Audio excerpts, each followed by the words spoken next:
장성철 공론센터 소장, 김성환 시사평론가 함께합니다. 어서 오십시오. 네, 안녕하세요. 네. 자, 대통령실 새 비서실장으로 임명된 정진석 의원 얘기부터 해보죠. 이례적으로 대통령이 직접 나서서 정진석 신임 비서실장을 발표했습니다. 자, 김성환 평론가님, 그동안 기자들 앞에 잘 안 나섰는데 이례적으로 직접 나선 이유가 뭐였을까요? 일단 대통령이 바뀌는 모습을 보여주고 싶어 했던 것 같아요. 그러니까 총선 참패 이후에 대통령이 국무회의 모두 발언을 통해서 생중계를 통해 대통령이 바뀔 의지가 없다는 것으로 해석될 만한 발언들을 쏟아내지 않았습니까? 근데 그 다음에 대통령 지지율이 취임 이후에 최저치로 떨어졌다. 이런 이제 조사 결과가 나오고, 그리고 이제 야당 대표한테 회동하자 이렇게 먼저 제안을 하는 모습을 보였잖아요. 그러니까 이대로 가면 안 된다, 이런 절박함이 좀 있었을 것 같아요. 왜냐하면 지금 뭐 여론사 수치를 말씀드리긴 좀 그렇지만 보수층에서부터 먼저 등을 돌리는 거 아니냐라고 하는 우려가 나온단 말이에요. 그럼 국정 동력을 상실하는 수준이 아니라 아예 국정 운영이 불가능한 상황으로 갈 수 있다. 그 정도의 지금 심각한 상황이란 말이에요. 그러니까 윤 대통령이 어떤 방식으로든 이 위기를 좀 돌파해야 되겠다, 이렇게 생각했던 것 같고요.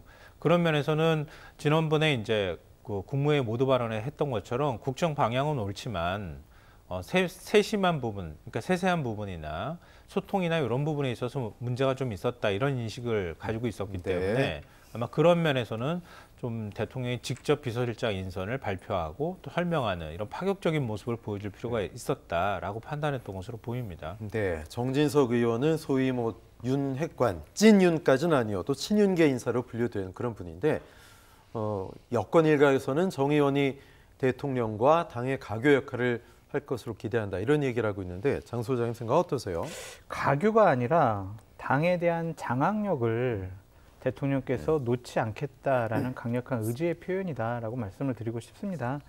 정진석 신임 비서실장 같은 경우에는 원만한 소통, 이렇게 좀 표현하기는 어려워요. 상당히 좀 과격한 말씀을 좀 많이 하셨고, 육모방망이라는 단어로 상징되듯이 본인과 뜻을 다른 얘기를 하는 분들에 대해서는 상당히 좀 적대적인 모습을 많이 보여왔거든요. 그 얘기는 이준석 대표와의 갈등 때 그런 표현이 나왔었죠? 그러기도 했고, 네. 자유한국당 의원일 때도 하태경 의원을 향해서 네네. 보수 인사가 아닌 사람들은 육모방망이로 막 이렇게 좀 때려야 된다, 이런 식의 얘기를 한 적이 있거든요.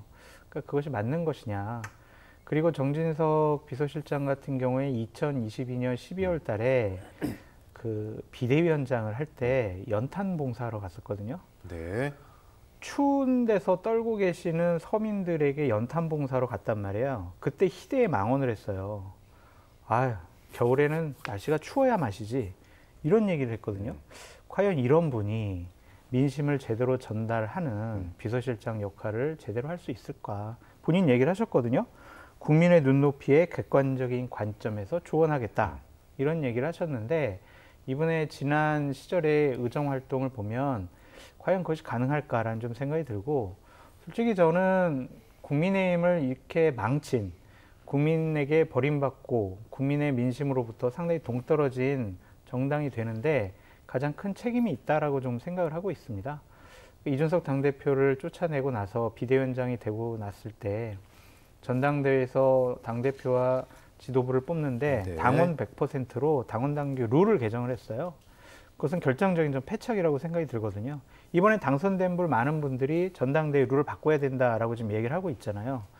그런데 이런 분을 당과의 가교 역할을 할 것으로 기대를 하면서 비서실장에 임명해요. 이거는 자, 당원 당규 고치지 마. 그리고 앞으로 전당대회 지도부 당대표 뽑는데 내 뜻과 의지대로 계속 지도부를 구성할 거야, 라는 대통령의 의지가 읽혀지는 부분이다, 라고 말씀드립니다. 일각에서는 국회 부의장까지 한 분이 비서실장을 받는 게 맞냐, 뭐 이런 시각에 대해서는 좀 어떻게 보세요? 그렇죠. 이분이 국회 부의장도 하시고 국민의힘 비상대책위원장을 했잖아요. 네. 당대표예요. 당대표가 비서실장으로 간다? 이것도 좀 격에 안 맞는다라는 좀 생각이 드는데, 뭐 제가 지금 비판을 많이 했습니다만 이미 이제 비서실장이 되셨잖아요. 그러니까 많은 평론가들과 언론에서 당신 이러면 안 돼, 앞으로 이런 비서실장이 되어야 돼, 라는 부탁과 당부의 말을 많이 할 겁니다.